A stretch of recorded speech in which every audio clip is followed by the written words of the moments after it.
Hot, nice.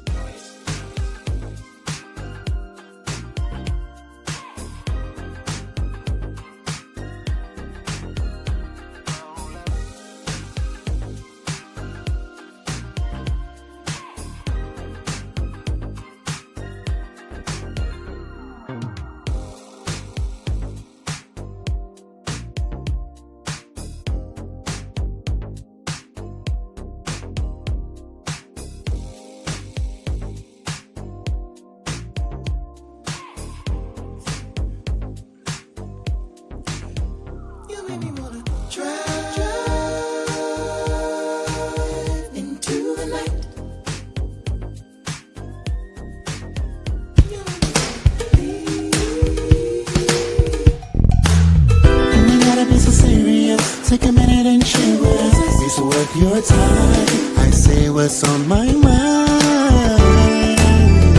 I just wanna make a change in your life. Tears with mine too. We can reveal the truth. Conversation with Dr. Kreative.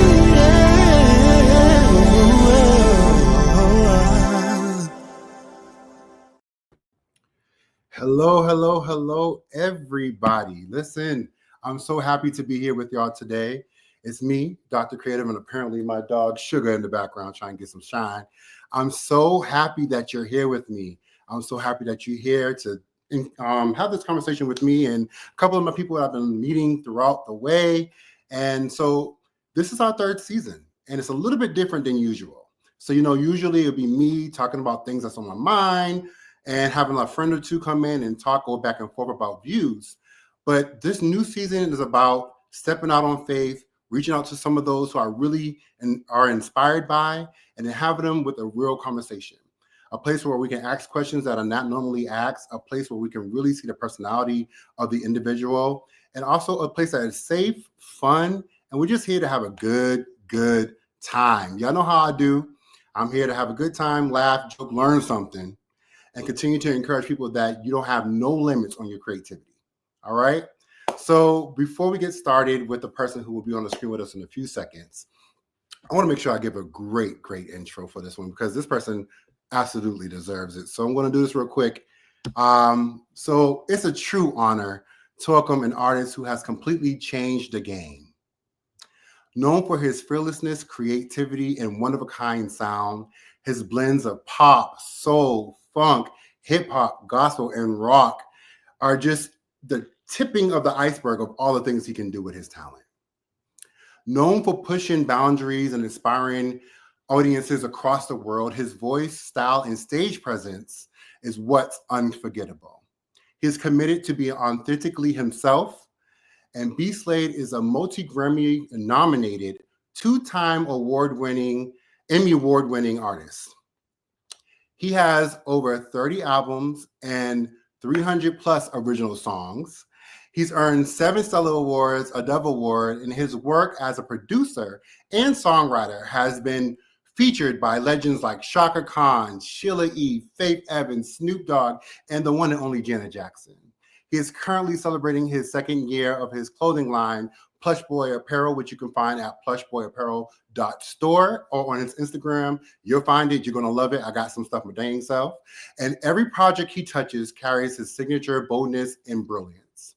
From starring in his own Las Vegas show a couple of weeks ago, the B.Slade Experience, to creating music for our hit TV shows, B.Slade continues to lead with passion, purpose, and pure talent. He's not just an entertainer. He's a cultural force. Please help me in welcoming the one and the only, the incredible B.Slade. Hi. Represent. Hi, how are you? Man, I'm just full, man. Just hearing all that work, it's for some it's decoration, but for me, it's like I'm thinking about all the work that went into all that you were just saying. Those many years. Your history in creativity is just ridiculous. Like, even when I was writing that bio, I was like, now, I can't fit all this stuff in here, and I'm going to do what I think is most boring. So many things you've done. Like, what the heck? Like, you've done that stuff. I love it, though. I love it. Me too. It's a situation where I still have so much further to go. But this has been a season of my life where I'm able to actually reflect on the things that I have done, because I've been getting way more love than hate these days, which is nice for a change. And it's just by seeing that love and feeling that love and building that community, I've been showing a little bit more of my who I am, in my personality outside of like my work. Like I'm really a cut up these days, and I've grown up so much these days. So Because there's just definitely letting people in a little bit more, yeah, there's been like a shine around you. I don't know what it is.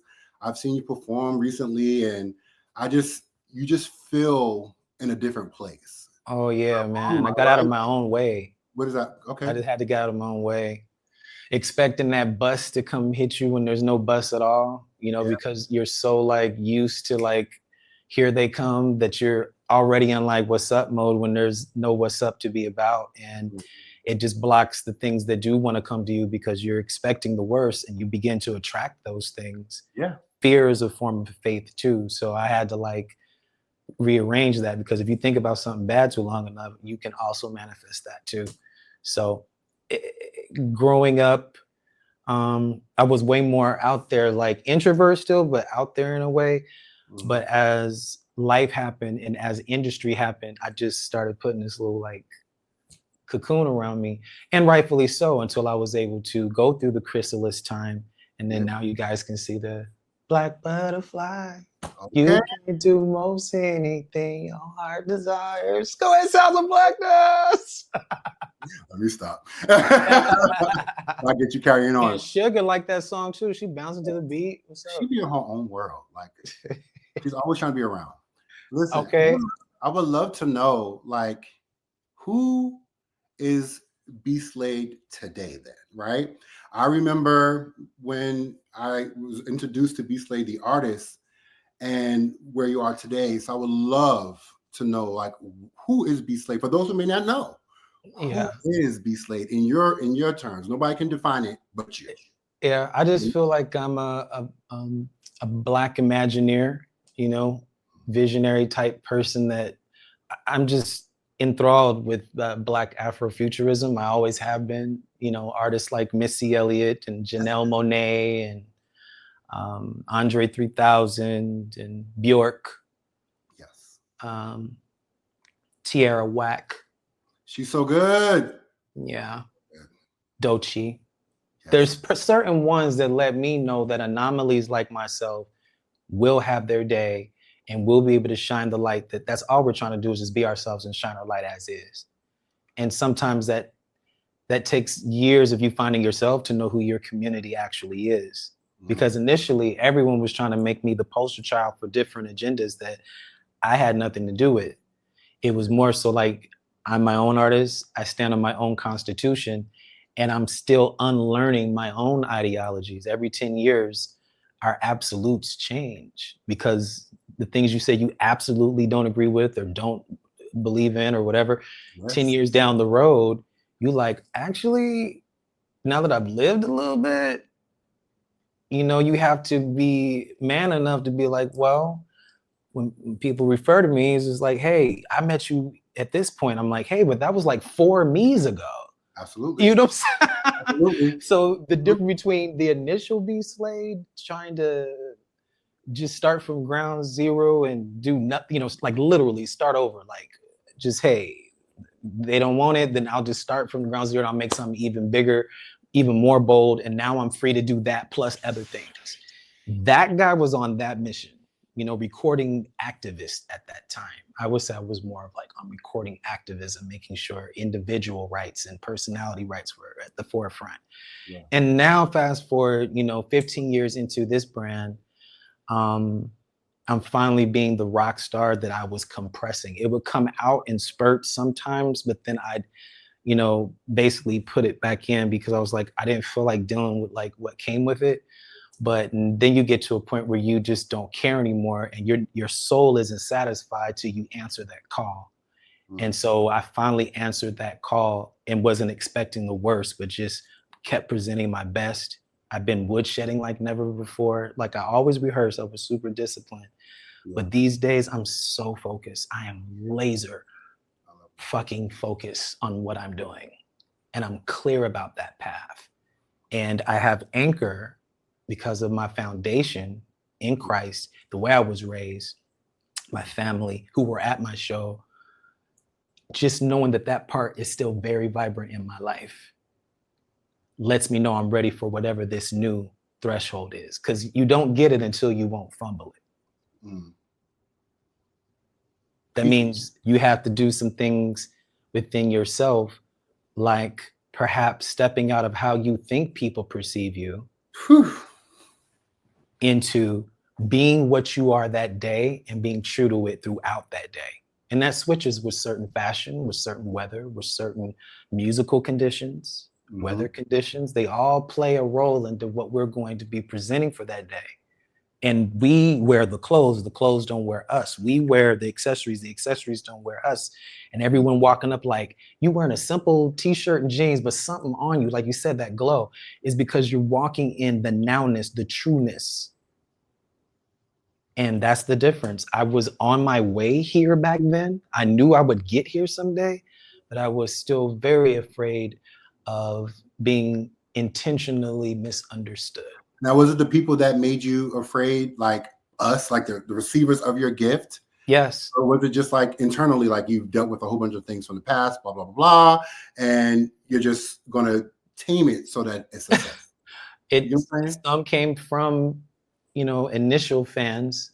I had a lot of fans in the beginning as B.Slade that were on board, and then somewhere along the way, people grow out of things. Sometimes what an artist serves for you at a certain time in your life, just sometimes your life parallels with your favorite artist, and then some albums, they don't. You're like, I'm not with them yet, but you catch up to where they were later. Absolutely. And you'd be like, now I know what so-and-so was talking about on this album. I didn't quite fully understand where they were going with that. And I think that's also an era of uncertainty that now I have certainty in. I always knew I wanted to get here then, but I had to be willing to put myself out there, because if you don't, you'll never be remembered. You have to let go of what happens and shine your light. And me doing that for the first time, and my shows turning out optically the way I've always wanted them to. It's always something, one little piece went wrong in the show. Not this time, homie. Everything went right for the first time. Okay. I had Elvis's dressing room. I laid in the bed he was sleeping between shows. I prayed where he prayed before every show. Wow. As a Black solo independent artist, Imagineer, and entrepreneur, it was a great feat to have achieved as an indie artist with no representation. Doing it my way.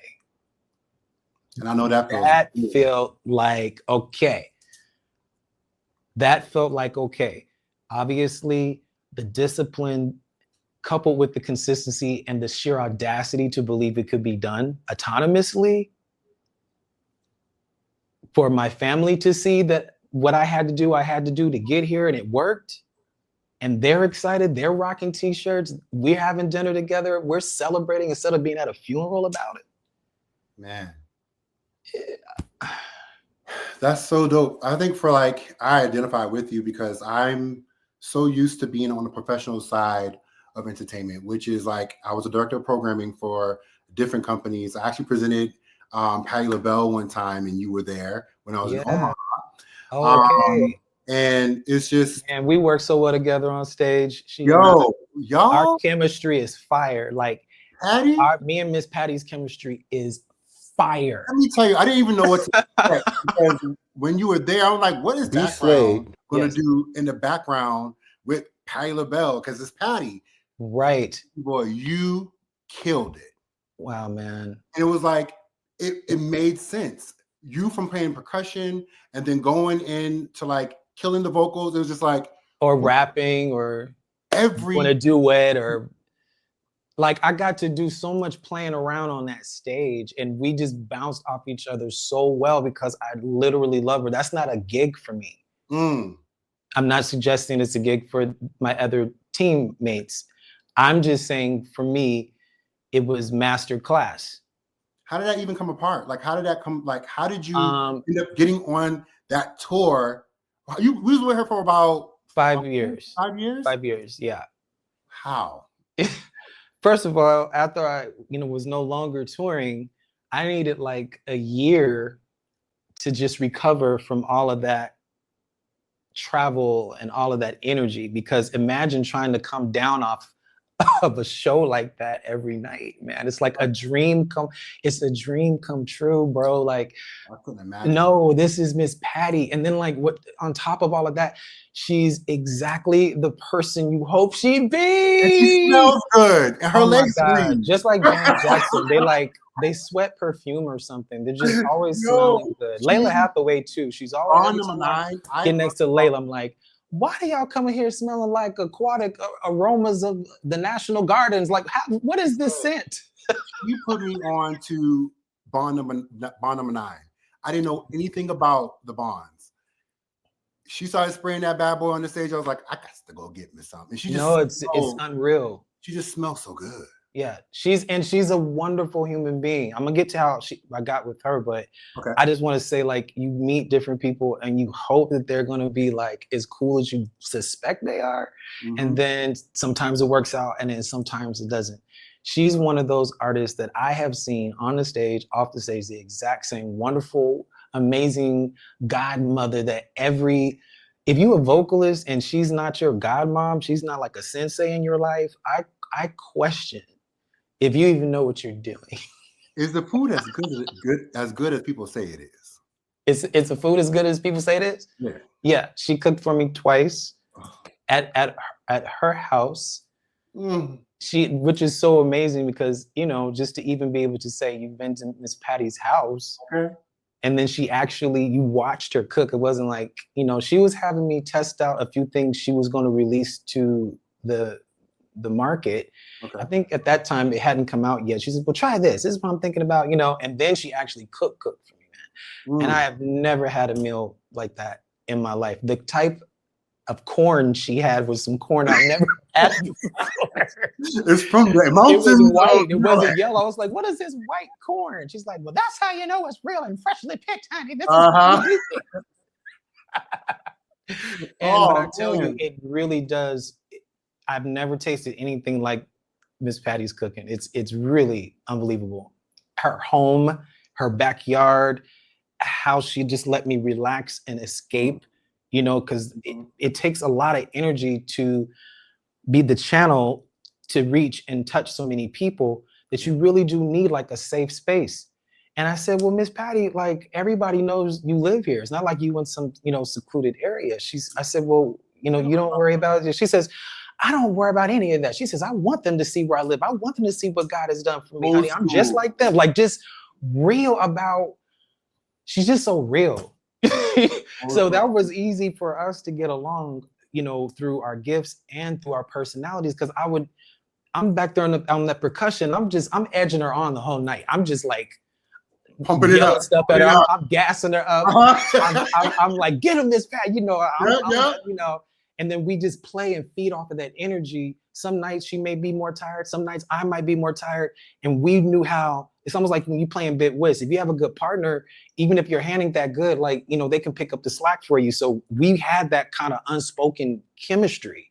Yeah. And just to have that master class every night, Eric Seats told Miss Pat that I should come out with them on the road. I guess they were looking for a vocalist because someone had just left for a TV show and they needed someone to fill in that spot. Yeah. I was trying to remember who the artist was.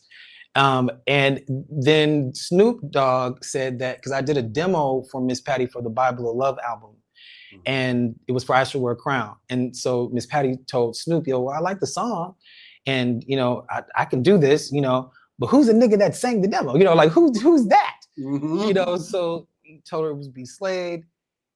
He called me, was like, hey, nephew, Miss Patty wants your number. Is it cool if I give you your number? Just respectful, like not just, of course I'm gonna say yes, but the fact that he even approached it and respected like my space, my privacy like that, told me a lot about who Snoop was too. So then I said, yeah, of course. He says, bet, I'm gonna give it to Miss Patty, look for a call. So the next day, I was really kind of depressed because I wasn't working and you know, streaming started really kicking in by that time, and people were doing less iTunes purchases, and it started shifting over to playlists. So I was getting real sad. I was putting out great work and not making that much money at all, man. So she says, the phone rings. I pick up the phone. Hello. She says, hi, this is B.Slade. I said, yes, this is B.Slade. She says, hi, this is Miss Patty. She says, are you sitting down?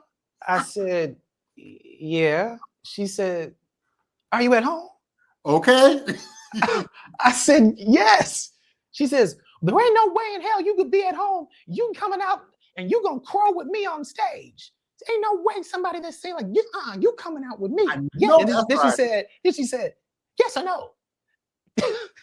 Yes or no? I know you working with this person and that person. She said, but will you come with Miss Patty? Yes or no? She just straight up said yes or no. And I was like, and I was, you know me, I'm so crazy. I was just like, yeah, you know, just lost it. And the next day I talked to Zuri and her management and struck the deal. And it was a very my best paying job, really. And it was really I got paid on the job to learn how to be a master at my craft. So it's like I got a scholarship, like a Patti LaBelle scholarship to learn of the mystery that is Miss Patti LaBelle, because she will pull out, like, if you don't know her catalog, you'll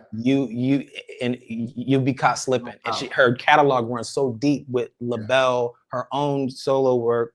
I mean, and there's a lot of great material, and she would pull this stuff out at sound check, and we'd have to learn this on the spot. And she looked around like, what's the problem? Y'all professional, y'all got this, let's go.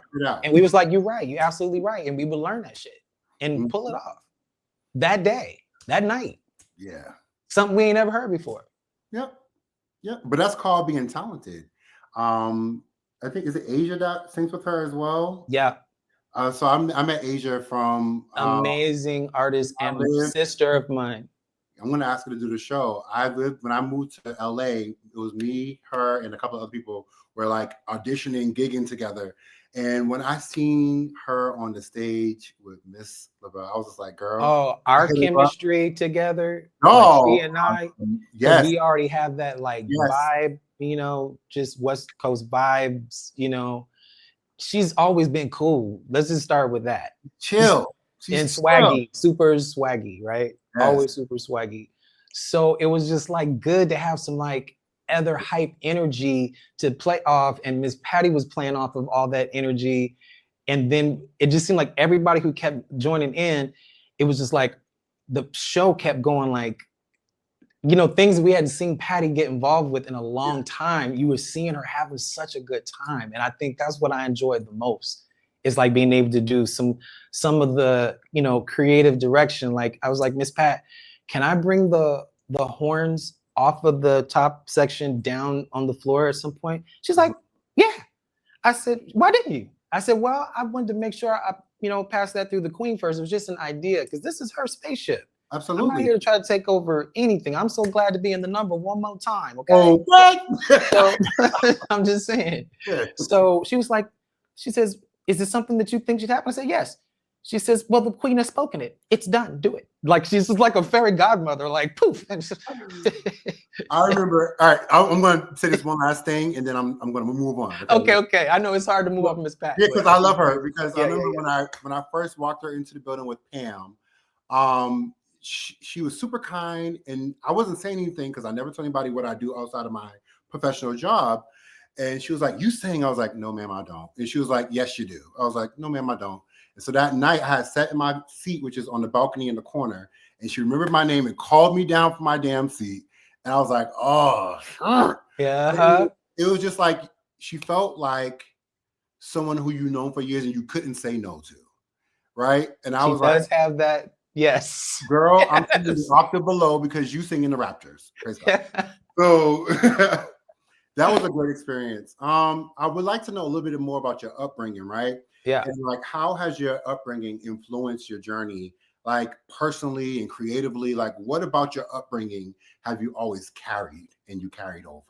Just the diversity of how many races I grew up with, from Vietnamese to white to Arabic, Hispanic, like I grew up around a lot of different types of walks of life. Um, yeah, I have a lot. If you would see my friends, I think people would be surprised at who my friends are.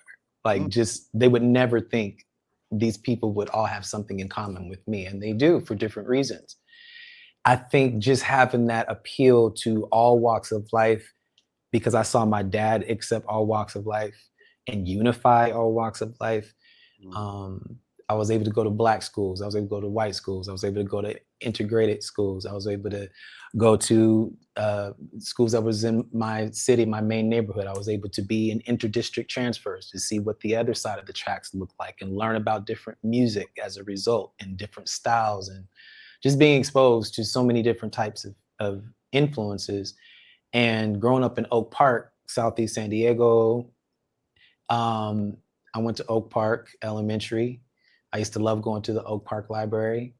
I made a couple of albums about Oak Park, so it's really a close thing to my heart, and all those stories are real. Colina del Sol swimming pool and Colina Park, and uh, all of those things still stick with me. But then having the interdistrict transfer, because my father was an educator, so one thing I do have in my heart, and I mentioned it in a song I have called Casa de Oro. That was the name of the elementary school he taught at.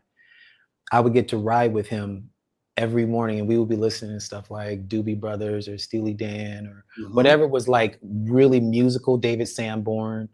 Um, just I just remember every day going to school and coming from school with my dad. So many people don't get to spend that kind of time every day with their dad. And I was able to bond with him musically, bond with him how he mixed things. My dad was such a stickler, you know. And at the time, I thought he was just like, you know, an asshole. I was like, gosh, you just never, ever, ever, ever think my mixes are good enough. And now today, because of the way the things he told me to look out for, and the things that had to be right with the kicks and snares and compression and things of that nature, I understand it now. I see why my mixes, it's not just that the music, you know, is distinct. It's the way the overall feeling and sound of the mix within the song feels. And that took years, but it was him not settling for less. But at the time, I thought he was a jerk. Him and my brother, Kevin. When it came down to not having it for my brother, it was I didn't have enough kick or I didn't have enough bass. And to this day, you'll hear guitar very prominent in my mixes, and you'll hear kick and snares very prominent because I don't feel like hearing my brother's mouth. Are you a Logic or a Pro Tools guy when it comes to your mixing? I'm both, actually. Yeah? Yeah, I'm bi-musical. I know that's right. Listen to me and say that I'm real. Fill your temple with chlorophyll, nothing finer, smoke Chicana. Check the liner notes. Vocals, Pro Tools. Okay. My beats, right now Logic is up. I just made a beat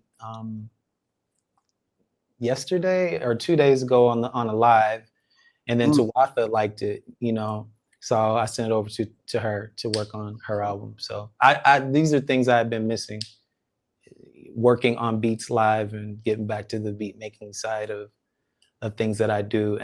And my dad, because he taught at a predominantly white school, he's one of the few Black teachers at this school, I was able to pick up on things and games that were being ran that I'd never seen ran before, that I would be able to use later on in my career. Very early in the student council, I learned about that the skin game is still around. I even experienced that to this day, but I learned how to navigate it because of the wisdom of my father in those things. And I still have his students coming up to me.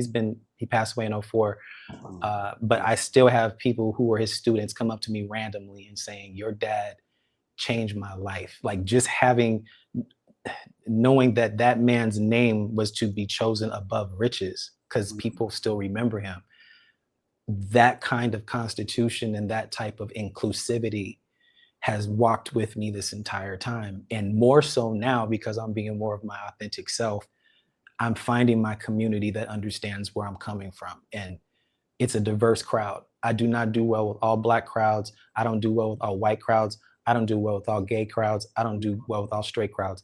I don't do well with church crowds. I don't do well with unchurched crowds. I do good with a mixture. because my music, my philosophical views about how music can unify people through music and dance and the anointing and creativity, that's always been my mantra, you know what I'm saying? And I have to go with what I was sent here to do. And I only want to speak to those who hear that for themselves. And if that's not for them, it's cool. It doesn't mean they're a whack person. It just means I'm not here to speak to you yet. Sometimes my music speaks to people way later. Then they're like, oh, now I get where that nigga was coming from. Oh, I hadn't lived that part yet. Now I know exactly what he was saying in that interview, in that book, in that lyric. And that part is what's making me happier now, because I can stand on my own constitution, my own foundation, without being swayed by anybody's idea about what they think I'm supposed to be.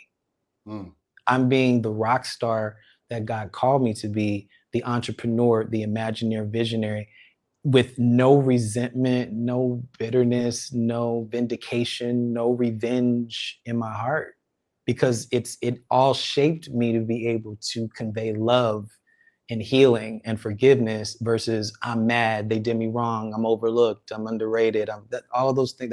That's crazy. That's crazy talk. That's a waste of time. Focus on those that do love what you do and just keep playing to them only. I'm not going to compromise, pasteurize, or homogenize myself to win over a crowd that still don't feel me. Well, just to say they like one particular song. I'm not after that. I'm after whoever's rocking with me. And if that 1,000 people that are that strong rock with me, and that 1,000 turns into 10,000, and I only have 10,000 strong, I can still make a career off of 10,000 strong community. I don't have to have millions of people following me. I really don't. That would be awesome if I can handle it. But I'm more excited when I have a group of certain folks that know what I'm about and rock with it as is. That, like Doechii is goals. Like for her to stick to who she was and just make her own situation happen. And then after she proved that it was going to work, because she always knew, let's just see what goes down, then the doors open. But it wasn't until she just presented her authentic self. And I feel like I'm right on that same edge. Doechii gave me a reason to keep being an artist. I hope she catches wind of this. But thank you, Doechii, because you inspired so many anomalies like us who were giving up, like, why even try, you know? And I saw Doechii, I saw so much of that originality that I feel from my own heart in her. And she won. And that gave me like, nah, nigga, you can do this. You can do this. And her acceptance speech wasn't just like, oh, thanks to the wonderful fans. It was like, no, it was anointed. You could feel like Doechii's acceptance speech felt like, I felt the anointing. Absolutely. I was like, you know. And that's going to set her aside from others. You know what I mean? Yeah. I think her story is dope, and I think her talent is amazing. One thing that I value in artists is people that don't put themselves in a box. People who can sing, who can rap, who can do their own styling, do their own hair, creatively think about a direction for their video. Like, those are real artists for me, because I feel like back in the day, that's what people had to do. You didn't have a whole entire team doing everything. You should know what your vision is. You should know what your song means. Baby, you didn't write even a line on your song? That's crazy. That's crazy. You know what I mean? Like, these are things that I think creates real artistry. And when I hear her rap, it reminds me of rappers, right? Yes. Things that I can understand and things that are super relevant to everyday life. And so I agree with you on that. She's amazing. Like I got her Jadena. I really like Jadena. Me too. Janelle Monáe. Me too. I love Victoria Monet too, because I get like the now I need and the reflection of then, but in modern context, and some newer something that has never been heard before, and entertainment quality, like just the thought that goes into her live performances and videos are also quite inspiring. So I'm just talking about artists that keep me going these days, because it's hard to be independent, unique, and have your own artistic, vibe. You have to be reminded it's okay to be original, or it's okay to be weird or eccentric. And and still have an appeal. And they just kind of like personify that for me. Do you think that people sometimes get that confused, like the weird or eccentric part, with people that are just talented and multi-talented? And I think sometimes when you carry a lot of talent, you don't want to be bounded by one thing, you know what I mean? And whether that's a style of music, whether that's what you can do with your voice, whether that's your appearance. And sometimes that scare people because I think we are in a day and time where, and I'm not trying to make it one of those things, but No, we're kind of in one of those days and time where, you know, things are kind of like, here's a formula, follow this formula, you'll be great. And I believe there was a time where you had to go through some other steps and prove other things. I'm not going to be shady, but you know, to truly, and that's why our artists from like the 90s are still here. Yeah, and still killing. Touring, they're still making their money. Still killing. It was a different rubric. So I never look at you as someone who really, you know, and it's interesting to hear your story, right? Because I would have never known. I would have thought that, you know, you was always confident in who you are because you've always given that, right? And I know sometimes nobody knows your personal inside, but it's so interesting to hear like that you need that encouragement too. Just like anybody else, any other artist, any other creator, any other entrepreneur, encouragement of seeing people do great, which I think is a great quality, not hating, but congratulating and being proud of people for doing what is authentically them. That's the only way that you're going to make it. That's the only way you're going to make it. That's so refreshing to hear. And, you know, I do a lot of vetting before I have these types of conversations because I never want to, first of all, people intentionally misunderstand. So I don't want to give them a script to remember. I want to speak from a place of truth and where I can just be like myself. And I just appreciate you allowing that because of what artists have been through. There's a lot of exploitation with putting yourself out there for the world to consume. You know what I mean? We know this going into it, but it does get exhausting. So number one, thank you for the opportunity to talk because it's always like interview stuff, which I can do. Yeah. But I also want people to see like, there's context here. I'm not just some frivolous mad scientist. You know, I'm very grounded with you're kind of genius in music. I mean, that's just give you the power. I mean, you are. I think I've been influenced by a lot of geniuses. You know, so like Carl Stalling, like his arrangements in Looney Tunes, or you know, the production work as far as like, you know, animation of Fred Quimby, or Willy Wonka and the Chocolate Factory, to Wizard of Oz, to Never Ending Story, you know, to the Labyrinth, you know, like David Bowie. Like I have so many influences: Tina Turner, Patti LaBelle, you know, James Brown. Missy Elliott is a major major influence on me because, once again, she's someone who is so into being original that it gave me permission to just try quirky things and be okay with the silliness of art, that everything doesn't have to be a dissertation or some socially conscious, you know, real deep record. You can talk about nonsense and still make it creative and fun and inspiring. So I'm that conglomeration of many different eras and many different styles of art. I love Dolly Parton's work. Baby. Yes. Like her songs make me cry. Her lyrics, her truth, she's anointed as well. But someone who also had amusement park aspirations that like I have as well. So it was made it possible, hey, and recording artists can make a commercial, not just private, but a commercial amusement park and it be successful. Dollywood is her amusement park. So me being a coaster fanatic, I look to Dolly Parton as hope that someday, you know, I can create my own amusement park with its own original attractions and soundtracks, because here she is, this artist who flipped it and made her own amusement park. So who's to say? Was it Michael Jackson? Was it Dolly Parton? Was it Quentin Tarantino who did this to me?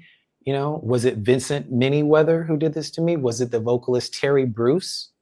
Was it Fred Hammond's fault? Was it Donald Lawrence's fault? Was it Walter Hawkins' fault? Maybe it was Janet's fault. You see what I'm saying? There's a lot of different wavelengths that create the lightning bolt B.Slade, and rightfully so. You know, you got Carolyn Showell, you got Bishop Noel Jones in me, you got Bishop Wagner in me, you got Iona Locke in me. You know, so I'm all of those things. Dope. I love that. I'm just sitting here in awe, like, oh. I have some fun questions, but I do have one more question before I get there. Okay. What would you say love is to you today? What does love look like to you? What is love to you? However you want to answer it. I love asking this question because it's so many different definitions. And even the Webster Dictionary definition of love is not accurate for me. So I love to ask, what is love for you? What does it look like for you today? This is my first time answering a love question. So I must be growing because love is complete acceptance that births self-accountability. They don't have to ask you to be accountable. You're so in love with this person that there is no secret between you and they. It is sapio sexuality for me that is more intriguing than just some put on of whatever. It's where are you at here? Yeah. Because people's mindset often determines which level or angle of love they will give access within themselves to. For sure. Right? Yeah. So these days, love is the complete acceptance which births self-accountability in a way where there's nothing to lie about, there's nothing to cheat about, because there's nothing I'm hiding from you. There's not one part of me that I feel needs to be away from you. Yeah, and it's wonderful. That is so good. Yeah. Man, thank you for that. Seriously, I agree with all of that. And man, thank you for answering that question for me, because sometimes it's hard for people to answer a question like that. But this is a first. My heart is racing. Trust me. Well, you did great. You did great. Yeah. I'm just real. I'm not hiding anything, but I don't have to tell you shit. You know, that's the kind of guy I am. And so, but I think it's important for people to know that I'm not just some superficial space cadet that just makes beats all day, that doesn't have a tangible heart and soul, that wants to be loved and nourished and protected and be intimate. You know what I'm saying? I'm a human being. I am a man, and I enjoy being one. I think everyone deserves to be protected and loved in a way that is honorable to that person and to the other person equally. You know, it's not a give or take. It's all I am, all you are, and then my own thing and their own thing. And if you let them have their own thing and they let me have my own thing, because it was already a thing before we were a thing, don't make me lose that. I was already who I was before I met you. Right. Yeah. I love that. Whew. All right. So we're gonna, we're getting kind of close to the hour. Okay. A few questions that are fun and light. Okay. All right. So I'm going to give you 30 seconds playing a few games. Okay. I love fast games. Okay. A little 30 seconds, and all I want you to do is list either all your hobbies, things that we don't know about you when it comes to creativity, things that you do that people don't even know that you do. It could be anything, right? And so I'm going to give you 30 seconds, and I'm going to sit and count. Okay? Okay. You ready? And 5, Yes. 4, 3, 2, 1. I'm an official member of the American Coaster Enthusiasts. So I ride roller coasters, I rate roller coasters, I get roller coaster credits throughout the country and the world. I love to paint. I can draw. I make an amazing grilled cheese sandwich. Like, I'm an absolute master at grilled cheese sandwiches. I love fashion. I design, I do graphics design, I do editing, iconography, videography, little bass, little guitar, piano, percussion, drums, editing. mastering. I'm a barber. I can do hair, but I'm not an official like hair person, but I know how to get by. But barbering, I got that. And God, I'm trying to think of something else I do that people may not know. I love all things Wonder Woman, Golden Girls, White Lotus. Okay. Yep. So it's all over the place. But you're talking about things I could do, not things I watch. Hey, I got a lot from that. Okay. All right. So, I do want to bring this up before I ask the next question. So I was at the Faith Evans tribute for her 30th, I believe it is, and there was a moment. Yeah, the planets align. Anybody who has ears and value for good singing, there was a mic toss that went on, and I'm a lover of Duran Bernard. It's a crazy time. Lover of Avery Wilson, and I am a lover of you. And then I had a little bit of Kiki on the side who was trying to not do it, but then she ended up doing it. Yes, I was in heaven. How did you feel? It was pretty incredible that Faith could bring all those people together who, under no other circumstances, I don't think it would have aligned that seamlessly. Man, you know what I'm saying? Because everybody was there for her, so it was easier to get those types of planets to come together because it was a big ass planet in the room. You know what I'm saying? Like, they could all come together. You know, because everyone's orbiting right now. Everyone separately is doing very well right now. Everybody you've named is doing so well on tour and getting more and more visibility. More and more people are enjoying them. Broadway, you know, everyone's doing well, and our schedules are crazy. So the fact that everyone had the time to do that, and that she said she wanted this moment to happen. Don't think that was random, y'all. Okay. She already, that was premeditated. That's right. She knew. She was like, this moment has to happen. And just seeing her like so happy, like I don't get to see her like go in and like really feel the spirit and like really be touched and blessed and edified that way. Like I've sang, you know, we're like fam. So this is my sister. You know, I've sang at funerals, you know, we've grieved together, we've cried together, we recorded together, you know, but this was my first time seeing Faith like really receive the love that was there for her, and to also give God praise for all he's brought her through. And she didn't care. She was just knowing that we were able to give her that much joy and pour into her after she's influenced all of us was just, I still can't believe it happened. It was. And then, you know, each person's separate fan bases went nuts because what's happening right now. I mean, y'all had Kim Burrell up there doing that woo wah wah on a Faith Evans song. I said that word. Right. I never knew there was a. I didn't know Kim. I was just like living my best life. It was amazing. The band, Damien Sneed. Yes, like just I can't take it. Like it was. How do you sound better than the records? Like how did y'all like? This is amazing. Like, but that's what Faith brings out of everyone. She brings the absolute bet. Like whatever you do, like I rehearsed that entire time. That band rehearsed. Them singers, I'm talking about like blend and unison and diction and how they were enunciating and placement and exactly. Plus Avery, plus Kim, plus Kiki, plus Duran. The whole experience was a lot to I'm still not off of that high. I think about that every day. It was a lot to take in for anybody who loves real music. There's not a day that goes by that I don't think about that happened. I didn't even know it was going to be like that. I was going to be like a cute little y'all killed it. Everyone did so good. And everyone got along so well. Like it was, you know, like you go to some like like festival events and different artists. And sometimes it's not the artists, it's just the camps that with the artists that be like beefing or whatever.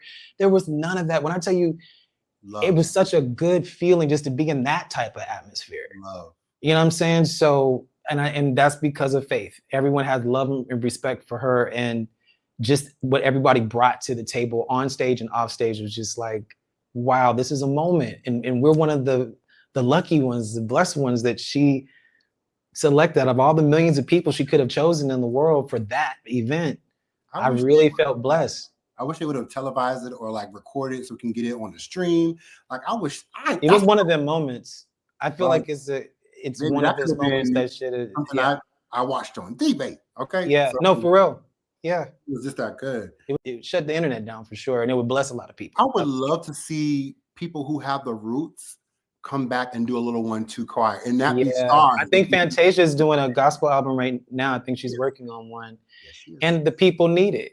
You know, that's why that section.